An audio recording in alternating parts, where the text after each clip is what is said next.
നമസ്കാരം. On air മീഡിയയിലേക്ക് സ്വാഗതം.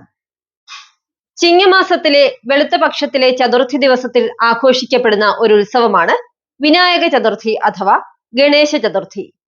ഹിന്ദുക്കളുടെ പ്രധാന ആരാധനാ മൂർത്തികളിൽ ഒരാളായ ഗണപതിയുടെ ജന്മദിനമാണ് ഇതെന്ന് വിശ്വസിക്കപ്പെടുന്നു. മഹാരാഷ്ട്രയിലും മറ്റ് ഉത്തരേന്ത്യൻ സംസ്ഥാനങ്ങളിലുമായിരുന്നു നേരത്തെ ഇത് ഏറ്റവും അധികം ആഘോഷിക്കപ്പെട്ടിരുന്നത്.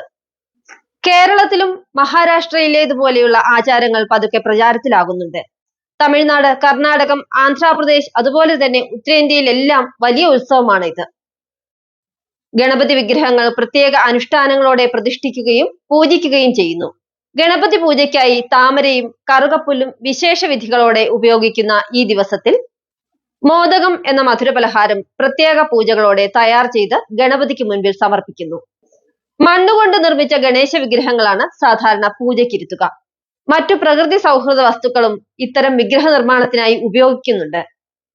രാവിലെ പൂജയ്ക്ക് ശേഷം അതേ ദിവസം തന്നെ വൈകിട്ടോ അല്ലെങ്കിൽ 3-ാം ദിവസം, 5-ാം ദിവസം, 7-ാം ദിവസം, 9-ാം ദിവസം എന്നിങ്ങനെ ഈ വിഗ്രഹങ്ങൾ ജലത്തിൽ നിമജ്ജനം ചെയ്യപ്പെടുന്നു. പാട്ടും ഘോഷയാത്രകളും ഒക്കെയായി വലിയ ചടങ്ങുകളോടെയാണ് നിമജ്ജനം നടക്കപ്പെടുന്നത്.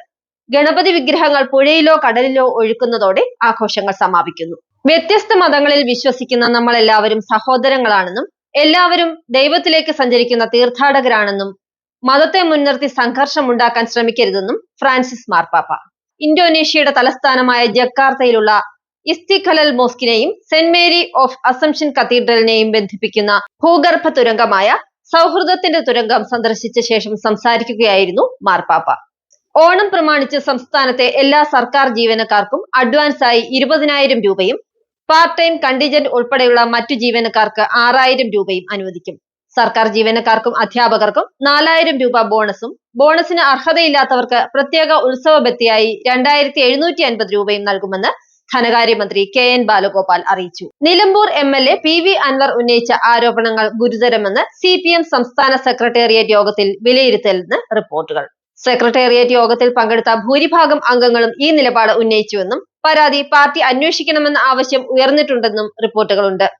അതേസമയം PV അൻവർ പരാതി ആദ്യം പാർട്ടിയിൽ പറയാതെ പരസ്യമായി പ്രതികരിച്ചത് ശരിയായില്ലെന്നും ചില അംഗങ്ങൾ കുറ്റപ്പെടുത്തി. PV അൻവർ MLAയുടെ പരാതി CPM സംസ്ഥാന സെക്രട്ടേറിയറ്റ് പരിശോധിച്ചുവെന്ന് MV ഗോവിന്ദൻ. പരാതിയിൽ പത്തനംതിട്ട SP ആയിരുന്ന സുജിത് ദാസിനെ സസ്പെൻഡ് ചെയ്തുവെന്നും PV അൻവറിന്റെ പരാതിയിൽ ഉന്നയിച്ചിട്ടുള്ളത് ഭരണതലത്തിലുള്ള ഉദ്യോഗസ്ഥരുടെ വീഴ്ചയാണെന്നും അത് ഭരണതലത്തിൽ പരിശോധിക്കേണ്ടതാണെന്ന അഭിപ്രായമാണ് പാർട്ടിക്കുള്ളതെന്നും പാർട്ടി തലത്തിൽ പരിശോധനയില്ലെന്നും MV ഗോവിന്ദൻ പറഞ്ഞു. അതേസമയം മുഖ്യമന്ത്രിയുടെ പൊളിറ്റിക്കൽ സെക്രട്ടറി P ശശിക്കെതിരെ PV അൻവർ പരാതി നൽകിയിട്ടില്ലെന്നും എഴുതി നൽകിയിട്ടുള്ള പരാതികളിലൊന്നും P ശശിയെ സംബന്ധിച്ച കാര്യങ്ങളില്ലെന്നും MV ഗോവിന്ദൻ വ്യക്തമാക്കി.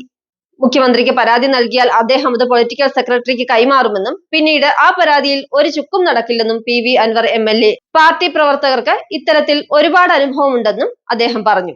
മുഖ്യമന്ത്രിക്കും പാർട്ടി സംസ്ഥാന സെക്രട്ടറിക്കും നൽകിയ പരാതിയിൽ P ശശിയുടെ പേര് പറഞ്ഞിട്ടില്ലെന്നും എന്നാൽ ഇനി P ശശിക്കെതിരെ വീണ്ടും ഇരുവർക്കും പരാതി നൽകുമെന്നും അദ്ദേഹം പറഞ്ഞു. ADGP MR അജിത് കുമാറിനും പത്തനംതിട്ട മുൻ SP സുജിത് ദാസിനും സ്വർണ്ണക്കള്ളക്കടത്തിനും കൊലപാതക കേസിലും പങ്കുണ്ടെന്ന ആരോപണം ആവർത്തിച്ച് PV അൻവർ. MR അജിത് കുമാർ അടക്കമുള്ളവർ പീഡിപ്പിച്ചെന്ന് ചൂണ്ടിക്കാട്ടി ഒരുപാട് പേർ വിളിക്കുന്നുണ്ടെന്നും അതുകൊണ്ട് വാട്സാപ്പ് പോയിന്റ് തുടങ്ങുകയാണെന്നും അദ്ദേഹം പറഞ്ഞു.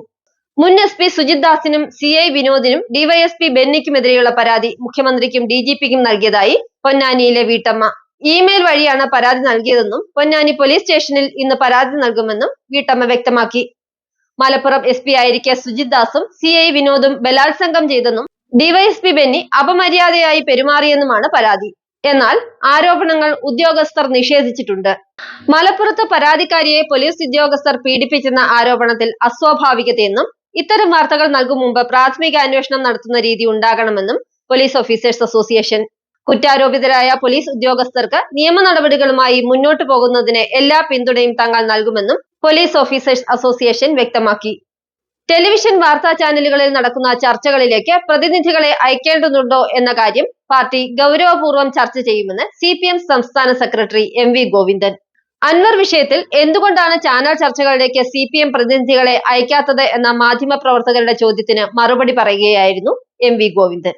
നിയമസഭാ കയ്യാങ്കളി കയ്യബദ്ധമെന്ന KT ജലീലിന്റെ പരാമർശം ജലീലിന്റെ മാത്രം അഭിപ്രായമാണെന്ന് മന്ത്രി V ശിവൻകുട്ടി. പരാമർശത്തിൽ അതൃപ്തി പ്രകടിപ്പിച്ച ശിവൻകുട്ടി കോടതിയിലിരിക്കുന്ന കേസിന്റെ ശരിയും തെറ്റും പറയുന്നത് ഒട്ടും ശരിയല്ലെന്നും കോടതി പരിഗണിക്കുന്ന കാര്യത്തിൽ വിധി പറയാനാകില്ലെന്നും പറഞ്ഞു. വിമാനങ്ങളുടെ ബുക്കിംഗ് ഉൾപ്പെടെ ലളിതമാക്കുന്ന സാങ്കേതിക വിദ്യയായ ന്യൂ ഡിസ്ട്രിബ്യൂഷൻ കേപ്പബിലിറ്റി അവതരിപ്പിക്കുന്ന ആദ്യ ഇന്ത്യൻ വിമാന കമ്പനിയായി എയർ ഇന്ത്യ. ന്യൂ ഡിസ്ട്രിബ്യൂഷൻ കേപ്പബിലിറ്റിയിലൂടെ പരമ്പരാഗത വിതരണ ചാനലുകളിൽ നിന്ന് വ്യത്യസ്തമായി തത്സമയം ഒട്ടനവധി കാര്യങ്ങൾ സുഗമമായി കൈകാര്യം ചെയ്യാനാകുമെന്നതാണ് പ്രധാന സവിശേഷത. NDC നടപ്പിലാക്കുന്നത് എയർ ഇന്ത്യയുടെ സുപ്രധാന നാഴികക്കല്ലാണ്. എയർ ഇന്ത്യയുമായി ബന്ധപ്പെട്ട എല്ലാ കാര്യങ്ങളും യാത്രക്കാർക്ക് NDCയിലൂടെ അറിയാൻ കഴിയും. ഉപഭോക്താക്കൾക്ക് ലളിതവും സുതാര്യവുമായി ടിക്കറ്റ് ബുക്ക് ചെയ്യാനും സൗകര്യമാകും. പാരീസ് പാരാലിമ്പിക്സിൽ ഇന്ത്യക്ക് 6ാം സ്വർണം. പുരുഷന്മാരുടെ ഹൈജംപ് T64 വിഭാഗത്തിലാണ് പ്രവീൺ കുമാർ ഇന്ത്യക്കായി 6ാം സ്വർണം നേടിയത്. ഇതോടെ പാരീസ് പാരാലിമ്പിക്സിൽ ഇന്ത്യയുടെ മെഡൽ നേട്ടം 26 ആയി. 6 സ്വർണം, 9 വെള്ളി, 11 വെങ്കലവുമാണ് ഇന്ത്യയുടെ അക്കൗണ്ടിലുള്ളത്. നിലവിൽ 14ാം സ്ഥാനത്താണ് ഇന്ത്യ. പാരാലിമ്പിക്സ് ചരിത്രത്തിൽ ഇന്ത്യയുടെ ഏറ്റവും മികച്ച പ്രകടനമാണിത്.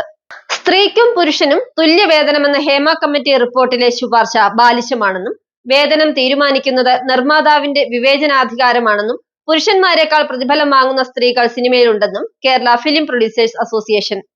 ഇക്കാര്യങ്ങൾ ഉൾപ്പെടെ ചൂണ്ടിക്കാണിച്ചുകൊണ്ട് പ്രൊഡ്യൂസേഴ്സ് അസോസിയേഷൻ മുഖ്യമന്ത്രിക്ക് വിശദമായ കത്ത് നൽകി. ഹേമ കമ്മിറ്റി റിപ്പോർട്ട് പഠിച്ച ശേഷമാണ് കത്ത് നൽകിയതെന്ന് അസോസിയേഷൻ അറിയിച്ചു. തിരുവനന്തപുരം ജില്ലയിലെ നേമം റെയിൽവേ സ്റ്റേഷന്റെ പേര് തിരുവനന്തപുരം സൗത്ത് എന്നും കൊച്ചുവേളി തിരുവനന്തപുരം നോർത്ത് എന്നും പേരുമാറ്റി സർക്കാർ വിജ്ഞാപനം പുറത്തിറക്കി. സംസ്ഥാന സർക്കാരിന്റെ അപേക്ഷ പരിഗണിച്ചാണ് നടപടി. റെയിൽവേ ബോർഡിന്റെ ഉത്തരവ് കൂടി പുറത്തു വന്നാൽ ഔദ്യോഗികമായി പേരുമാറ്റം നിലവിൽ വരും. ചിമ്മിനി ഡാം സൈറ്റിലേക്കുള്ള പൊതുജനങ്ങൾക്കുള്ള പ്രവേശനം ഈ മാസം 13 മുതൽ. നിലവിലുള്ള ട്രക്കിംഗ്, സൈക്ലിംഗ്, കൊട്ടവഞ്ചി യാത്ര എന്നിവയോടൊപ്പം ചിമ്മിനി ഡാം സൈറ്റിലേക്കും സഞ്ചാരികൾക്ക് പ്രവേശനം നൽകാൻ തീരുമാനിച്ചു. ചിമ്മിനി ഡാം ടൂറിസം വികസനത്തിനായി ടൂറിസം കമ്മിറ്റി രൂപീകരിക്കും.